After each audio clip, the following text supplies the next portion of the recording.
নবম শ্রেণীর বাংলা ক্লাসে সবাইকে স্বাগত। আশা করি সকলেই ভালো আছো। আজ আমরা আলোচনা করব বাংলা বিষয়ে আমাদের ষষ্ঠ অধ্যায়ে কবিতা পাঠের যে কবর কবিতাটি আছে পল্লী কবি জসীমউদ্দিনের, এই কবিতার মূল ভাবটি। তো এই কবর কবিতাটি তোমরা আশা করি সকলে পড়েছো। তোমরা দেখেছো যে একজন বৃদ্ধ দাদু কিভাবে তার আপনজনদের হারানোর বর্ণনা তার একমাত্র বেঁচে থাকা নাতির কাছে বর্ণনা করছে।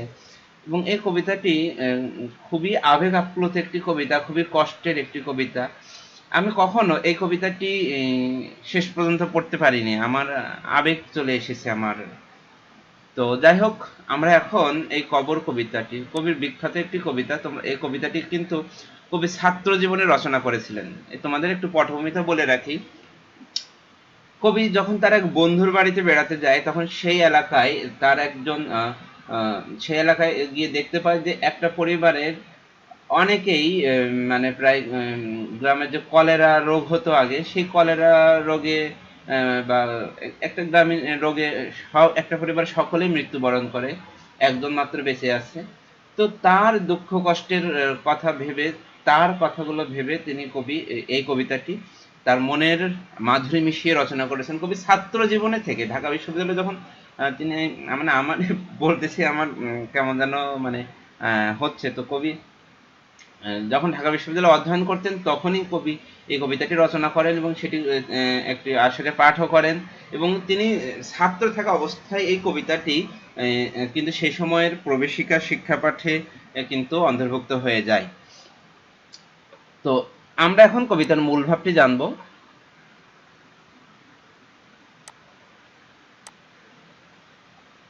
আর এর মধ্যে বলে রাখি, যারা আমার চ্যানেলটিতে নতুন আছো, অর্থাৎ এই প্রথম আমার চ্যানেলে ভিডিও দেখছো, আশা করবো তুমি চ্যানেলটি সাবস্ক্রাইব করে রাখবে, এবং যারা এখনো সাবস্ক্রাইব করোনি তারাও সাবস্ক্রাইব করে রাখবে। এবং তোমাদের স্কুলে অনেক সময় নানা ধরনের প্রশ্ন দেওয়া হয়, সেই প্রশ্নগুলো যদি আমার কমেন্টসে লিখে দাও, আমি সেই প্রশ্নের উত্তরগুলো কমেন্টসে জানিয়ে দেওয়ার চেষ্টা করবো ইনশাল্লাহ। আর হচ্ছে কে কোথা থেকে ভিডিওটি দেখছো, ভিডিওটি কমেন্টস করে জানাবে। আচ্ছা, কবর কবিতাটি প্রিয়জন হারানোর বেদনায় জর্জরিত বৃদ্ধ দাদু তার নাতির কাছে যে সেই বেদনার কথাই ব্যক্ত করছেন।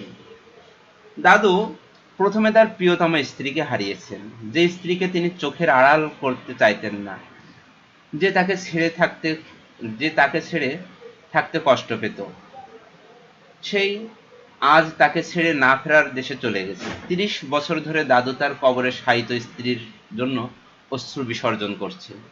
শুধু এখানেই শেষ নয়, ভাগ্য বিড়ম্বিত দাদু তার নিঃসঙ্গ জীবনের যাকে আঁকড়ে ধরেছেন সেই তাকে ছেড়ে চলে গেছে। দাদু নিজ হাতে তাদের কবরে শুইয়ে দিয়েছেন। দাদুর পুত্র এবং গৃহবধূকে পাশাপাশি কবরস্থ করা হয়েছে। একদিন তার পুত্র শারীরিক অসুস্থতা বোধের কথা বলছিলেন। তিনি ছেলের শোয়ার ব্যবস্থা করে দিয়েছিলেন। সেই শোয়াই তার শেষ শোয়া হয়েছিল। এরপর দাদু তাকে কবর দেশের অন্ধকার বিছানায় রেখে এসেছেন।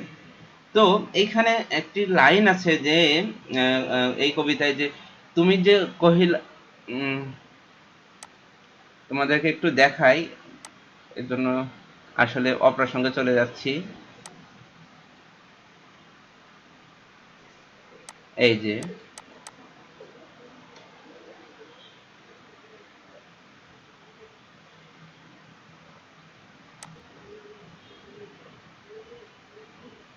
গোরের কাফনে সাজাইয়ে তাহারে চলিলাম যবে বয়ে, তুমি যে কহিলা বাজান রে মোর কোথা যাও দাদু লয়ে। এই লাইনটা আমার কাছে মানে আমার জীবনের একটা লাইন। আচ্ছা, আচ্ছা, তো দেখি, তিনি ছেলের শোয়ার ব্যবস্থা করে দিয়েছিলেন। এই শোয়াই তার শেষ শোয়া হয়েছিল। এরপর দাদু তাকে কবর দেশের অন্ধকার বিছানায় রেখে এসেছেন।